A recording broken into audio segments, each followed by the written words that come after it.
All right. His Majesty, please put So today we're on the Rideau Canal, and on both sides we will see a lot of people. Don't worry, they're not all crazy people. You can for sure wave and say hi. And if you're feeling a bit more social, you can even smile. That's even better. There you go, let's try it out. Woo! There you go, they're so much more happier. There you go.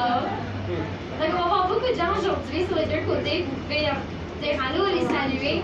Et vous pouvez même, si vous vous sentez un peu plus sociable, les donner un gros sourire. Regarde, on va l'essayer encore. On tellement plus heureux maintenant. I think they were on the boat tour. Yeah, even happier. And as we all know, planet Earth is kind of choking on carbon dioxide, right? So she needs a bit of help. That's what we're doing. We are now getting on a fully electric boat. Yes, yeah, you can applaud yourself for sure. Donc à cause que la planète Terre est en train de s'étouffer sur le carbone, qu'est-ce que je dis? Avec le dioxyde de carbone, alors il faut l'aider un petit peu. Donc c'est pour ça qu'on traverse, on navigue sur le canal Rideau avec un bateau à 100%, je pense qu'il est fatigué, 100% électrique. Donc on peut s'applaudir et vive l'environnement. So the history of the Rideau Canal dates back to 1812. Do you guys remember the 1812? Yeah? I mean, we weren't born yet, but there was the big war of 1812. So the Americans and the British were fighting along the St. Battle of New Orleans was the last and battle. the British needed another supply route because their ships kept getting sunk. So they thought of building a canal. But after the invasion was done, they basically said, never mind that. They didn't need it anymore. So they forgot about the idea of a canal, but it came back in 1825 when the Americans had their canal, the Erie Canal. Because that was an advantage, they started to build the canal. They were like, hey, us too. So the Rideau Canal was built from 1826 and 1832. Our Colonel John by and 4,000 Irish and French workers. The Rideau Canal was, I already said that, sorry. So Colonel John by, he was the big boss. And the Rideau Canal was built by hand for the first 19 kilometers with picks and shovels. And the rest of the canal is natural waterways. Wow, I'm getting really mixed up tonight. The rest of the canal is natural waterways like lakes and rivers. And there are 47 locks on the canal, and they go all the way to Kingston, Ontario, for 202 kilometers long. And today, the Rideau Canal is a National Historic Site because it took such a big human effort to build. Donc l'histoire du canal Rideau date de 1812. Est-ce qu'on se rappelle tous de l'année 1812? Oui. Il y a eu la guerre de 1812. Donc, les Américains et les Britanniques se bataillaient sur le fleuve Saint-Laurent et les Britanniques avaient besoin d'une autre route d'approvisionnement. Alors, ils ont voulu bâtir un canal. Mais l'idée est pas mal disparue après que l'invasion était finie. Mais l'idée est revenue en 1825 lorsque les Américains ont eu le canal Erie à cause que c'était un grand avantage. Ils ont dit, hey, nous aussi. Donc, ils ont bâti le canal Rideau de 1826 jusqu'en 1832. C'était Colonel John Barr, le grand boss, et il a fait ça avec 4000 travailleurs français et irlandais. Il a été bâti à la main avec des pics et des pelles pour le premier 19 km. Et le restant, c'était déjà des lacs et des rivières. Donc, c'était un peu moins de travail, mais quand même. Il y a 47 et plus ans, le canal et vont jusqu'à Kingston, en Ontario, pour 202 km de long. Et le canal est un site national, est un lieu historique national, parce que ça a pris comme un grand effort humain pour le construire. And coming up is a very cute bridge. It is the Courttown Bridge, also known as the Lovelock Bridge.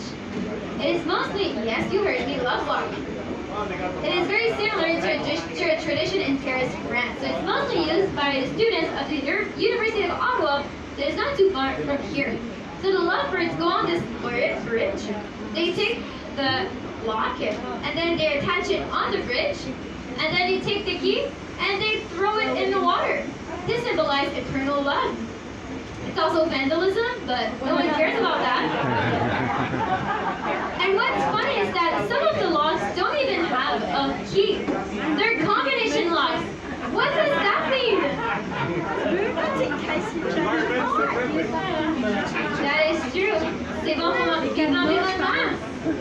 So that is the Corktown Bridge over our head right now, also known as the Lovelock Bridge. It's mostly used by the students of the University of Ottawa. Oh, désolé, je suis tombée dedans. Thank you. Les manières sont utilisées par les étudiants de l'Université d'Ottawa. Alors, les amoureux, ils prennent un cadenas, ils l'attachent au pont, et après ça, ils lancent la clé dans l'eau. Pour symboliser l'amour éternel. Mais ça, c'est du vandalisme, mais les gens, ils s'en foutent ici. Qu'est-ce qui est drôle, c'est que ça, on a les cadenas. Ils n'ont même pas de clé, c'est des cadenas à combinaison. Je ne sais pas qu'est-ce que ça veut dire. On the left, we have the campus of the University of Ottawa. It was, oh yes, love the enthusiasm. It was established in 1848 by the French fathers, and it was the College of Whitetown back in the day. They only had 64 students and 10 professors. But last year, we hit a registration record. There was 46,000 students. Crazy. And what's cool about U Ottawa is that it is a fully bilingual university, which means that any student can hand in their assignments in French or English. I can confirm that. I am a student myself over there. And in Canada, we have two official languages, French and English. So big props to U Ottawa. Ok, à gauche, on a le campus de l'Université d'Ottawa. Elle a été établie en 1848 comme le collège de Whitetown et auparavant a été opérée par les frères français Oblats. Et elle avait seulement 64 étudiants et 10 professeurs. Mais l'année passée, on a frappé un record d'inscription. Il y a maintenant 46 000 étudiants, encore 10 professeurs. 46 000 et 10 professeurs. Je sais pas comment ça fonctionne. Guys, they still have 10 professors. I don't know how that works. On the left, the big square building with the weird eyes printed on them, that is the STEM building, the building for the engineering nerds. No. Engineering students, they're very smart. You cannot mess with them. Is anyone studying engineering here? Oh boy, okay, alright, I'm sorry.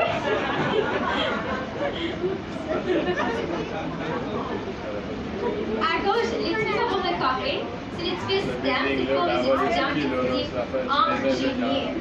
On les aime beaucoup, moi aussi. And it's one of the newest buildings on the campus. It opened last year. Donc, il a ouvert l'année passée sur des édifices les plus récents sur le campus. And we have so many engineering students that we love here. We have three buildings for them. The square one, the beige one, and the other one with the huge windows. And on the left, that is the old train. It will open one day. Yeah. The date keeps getting delayed.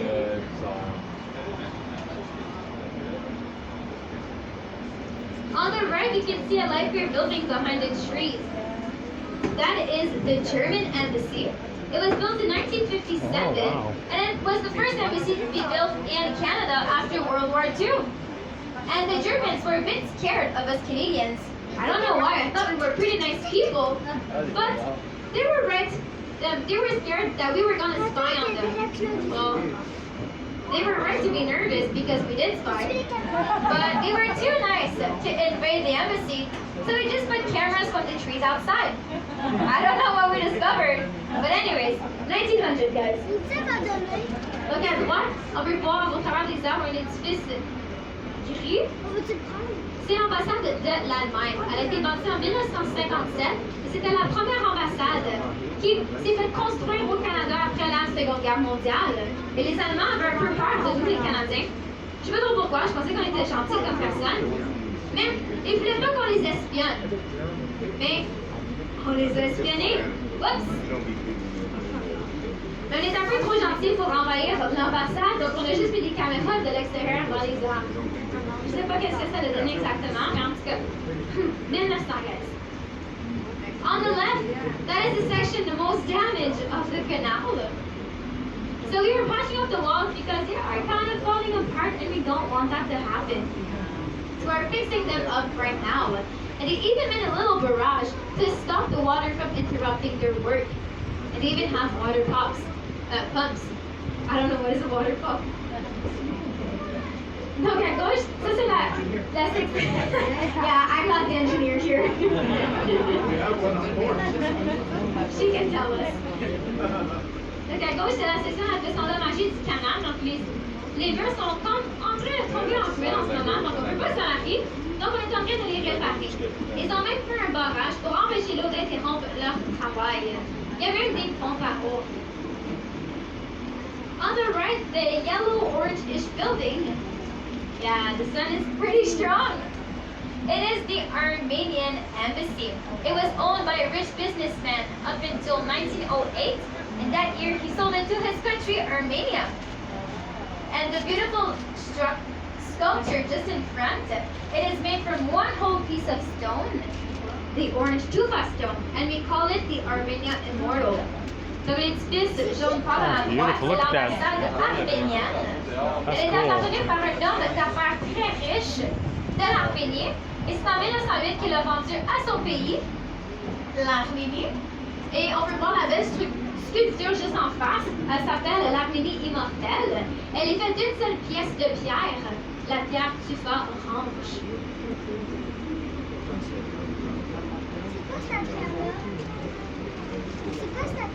And all along the canal, we can see a lot of condos and residential area.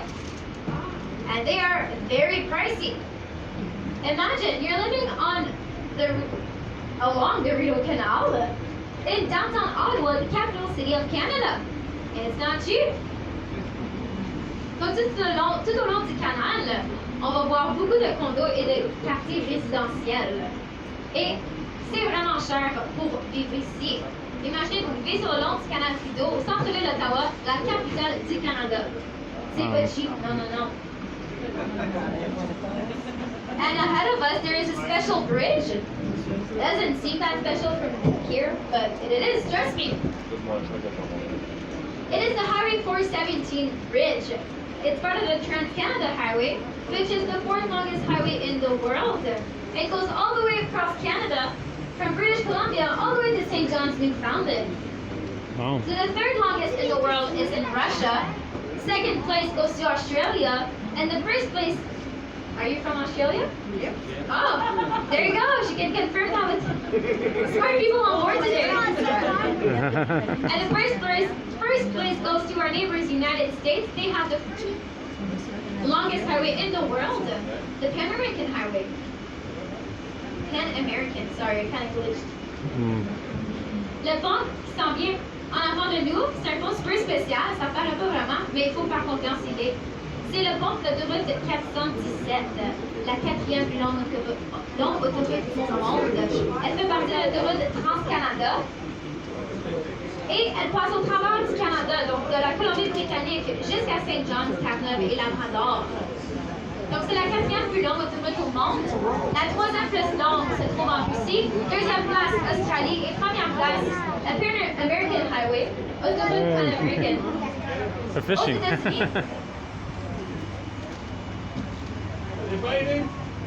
A lot of fishers. Fishermen, sorry. And girls. Oh yes. What kind of fish do they catch? I'll let you know later, sir. I have a joke coming up for you guys about the fish. You'll remember these fishermen and women. So another bridge coming up ahead, right after this one, is the Pretoria Bridge. And I think it's the prettiest bridge on the canal and we have 46 bridges here. So that's a really special title I just gave it. And what's cool about this bridge is that it's not a swinging bridge to let the big boats pass. It is a lifting bridge. So the black part